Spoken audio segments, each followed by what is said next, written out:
Mas vamos conversar sobre isso. Precisamos falar sobre egoísmo. E esse tema de hoje é um tema forte, apesar de estar aqui. É um tema forte, tá? Que ele soubesse que ele vai mexer em alguns pilares aí. Tá? Pode ser que esse tema machuque algumas pessoas hoje, tá? Mas veja pelo bom sentido. A ideia é despertar a uma reflexão, a uma observação. Que tem muita gente sendo, inclusive, dizendo-se espiritualista, altamente egoísta. Cria uma bolha de ideia protetiva ou de proteção psicológica, de que é um ser de luz, caridoso, sei o quê, faz nada por ninguém, a começar dentro de casa.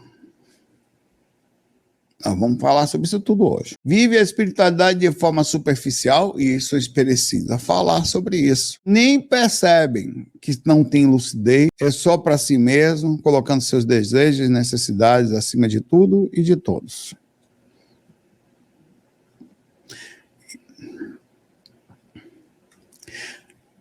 Não, sério isso que eu estou falando. Passa a ser um teórico da espiritualidade. Espiritualidade sem dedicação não é espiritualidade. E tem mais. Dentro de casa não é caridade, é dever. Nem sequer fazem dentro de casa. Só vivem para si mesmo. E vou falar profundamente sobre isso, tá? Estou só dando uma inserção aqui. Então prepare-se que esse vídeo vai machucar e todo mundo conhece alguém assim, tá? Vive de aparência. É um ser de luz visual externo, lá no centro que frequência, nos stories do Instagram. Conversar altamente legal, faz nnada por ninguém, só por si mesmo. Esse tema é importante, que a gente não é para criticar, não.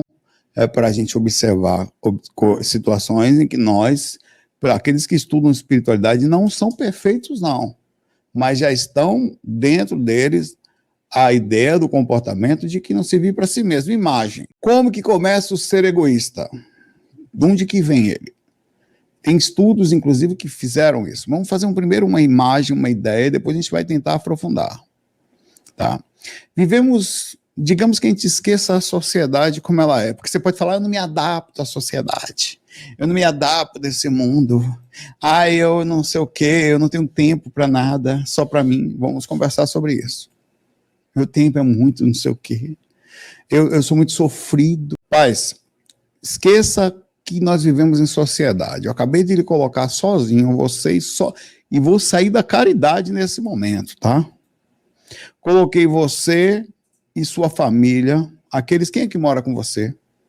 Você mora sozinho, né? Não, tô falando, quem mora perto de você? Tá, porque você pode morar sozinho justamente, né? No meio de uma floresta, numa gruta. Vocês moram numa gruta essa que eventualmente entra escorpião. Não tem água, tem que buscar água, tem que caçar e tem que limpar a gruta, tá? E trazer proteção para ela, quer dizer, buscar madeira para fazer fogueira. Pergunta, começa aí, tá? Depois a gente vai para a rua, porque se dentro de casa a pessoa é desse jeito que eu estou lhe falando, na rua que ela não vai ser dela, vai ser aparência só, enquanto tiver algum interesse. Tem gente que é bondoso, tem gente que chega na rua, é o sorriso, dentro de casa é a moléstia. Alguém vai ter que levantar para buscar água fora da gruta, lá embaixo, no lajedo. Alguém vai ter que ir lá. Enquanto um vai buscar água, pode até ser o mesmo. Alguém vai ter que caçar, porque senão não tem comida. Se alguém está se dentro do movimento, alguém tem que limpar, porque tem bicho, dá escorpião dentro da gruta. Tem que limpar a gruta, para vocês poderem dormir de forma educada. Tem que proteger a gruta, porque, sei lá, tem outras pessoas que moram em grutas que podem vir invadir a gruta. Eu não estou falando de caridade aqui, eu estou falando de defender a gruta. Pergunta, você conhece alguém que senta na gruta e fica olhando o outro pegar água? Tem gente que acorda 4h30 da manhã para buscar água no lajedo, que é a melhor hora para pegar água. Todos os dias. Tem gente que acorda 4h30 da manhã para caçar, porque alguém tem que trazer comida para dentro de casa. Não tem ninguém. Você não vai começar caçando, você começa pegando folhinhas que caem na frente, mas você está ajudando. Pergunta, você conhece alguém que fica sentado dentro da gruta olhando a situação? Não pode. Ah, mas não sei o que, tá. A não ser que tenha uma doença. Não pode. Tem alguma coisa que precisa se olhar. E nós precisamos falar dessa forma clara, porque você vai mais a fundo. Saulo, tem pessoas com problemas mentais, tem pessoas com dificuldades espirituais. Beleza. A dificuldade existe para aquela pessoa, mas continua existindo a dificuldade na gruta. Você percebe que a situação de sobrevivência daqueles que moram na gruta, elas continuam, independente da dificuldade. Vai ter que carregar aquela pessoa junto, alguém vai ter que carregar ela. Então ela vai ficar sentada lá, desenhando na parede, que é jogando videogame o dia todo. Não pode. Você concorda comigo, pensando bem simples, da forma mais simples possível, que quando tem alguém se movimentando no meio desse processo pesado que a gente está vivendo aqui, um contra o outro, e o outro está sentado, alguma coisa não pode estar igual.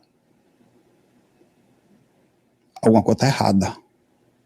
É preciso que a gente vê, se você faz isso, vamos conversar sobre. É preciso se movimentar, é preciso não ter medo de se movimentar, não ter vergonha de se movimentar. É preciso criar coragem para se movimentar, sobre o risco de fazer com que aqueles que estão lutando ao redor não façam sozinho. Até no sentido de como que se vive, assim, sob o risco, inclusive, de fazer com que agora, voltando à nossa sociedade, saindo da gruta para o nosso mundo, dentro das nossas caverninhas, uma em cima da outra, ou quem tem sorte dentro de uma casa, é uma caverninha mais separada, em cima da outra são os apartamentos. Sob o risco de você perder um tipo de ética, contato com você mesmo. Existe um tipo de contato de nós com nós mesmos, que é uma sensação de eu participo, eu faço a minha parte, eu me esforço verdadeiramente para trazer, sei lá, pago a conta de luz, eu compro a ração do cachorro, sou eu que quando não pode nada que limpo a casa, eu que ajudo a organizar. Não pode viver dentro de casa. Isso eu estou começando em casa, porque a gente vai sair da casa e vai para o mundo. Aí você olha para o mundo e fala, por que a situação está desse jeito? Aí você fala, cadê? Aí o ser, quantos seres desses estão aí meditando? Cheio de teorias espiritualistas, não faz nada dentro de casa. Acorda, só balela, não pode. Está distante do mundo da espiritualidade. Você consegue imaginar um espírito de qualquer nível, razoável, encarnado, parado, olhando os outros fazendo alguma coisa, ele quieto, ele só olhando? Tá com algum problema, pai velho. Se tá com algum... Isso precisa ser falado às claras. Nós temos que ter lucidez, que o ato de ser egoísta é um ato sem empatia. É uma falta de lucidez sobre onde estou, em que situação que está acontecendo, e eu sou aquele que ganha vantagem. Eu sou aquele que passo por cima dos outros. Ou, porque quando você não faz nada, ou quando você faz só pensando em você, você passa por cima dos interesses dos outros, que muitas vezes estão se movimentando num respeito social, num respeito à sua pequena sociedade de uma casa, numa pequena sociedade de seu bairro, do seu condomínio, numa pequena sociedade que vai crescendo no trânsito, até chegar ao seu trabalho, até chegar à sua faculdade, até chegar à sua vida, e você começa a observar que aquela pessoa ela não está assim, faz um questionamento do porquê algumas pessoas só pensam em si mesmas. Foram criadas assim, é uma responsabilidade. Como assim ninguém falou? O que aconteceu? Um processo espiritual? Aí você vai falar, eu estou passando essa obsessão. Porque de fato é isso que a gente vai pensar. Há um processo obsessivo, alguma dificuldade cognitiva. Porque é uma dificuldade cognitiva. Se você não consegue olhar ao lado e ver que existe pessoas fazendo um esforço para fazer a coisa certa, se movimentando, e você tenta tirar uma vantagem, porque quando você está sentado, você está tirando a vantagem.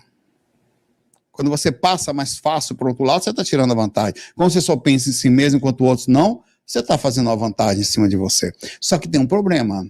Nós estamos falando da ação nua e crua, isolada, onde aparentemente parecem ser vantagistas, ou aqueles que ganham vantagem em cima dos outros. Mas acontece uma movimentação chamada lei da prosperidade. Ela não tem prosperidade em si mesma. A pessoa que só vive para si mesma, ela não circula energia. A tendência dela, é tudo que ela for fazer, mesmo sendo só para ela, seja muito difícil. Ela não consegue.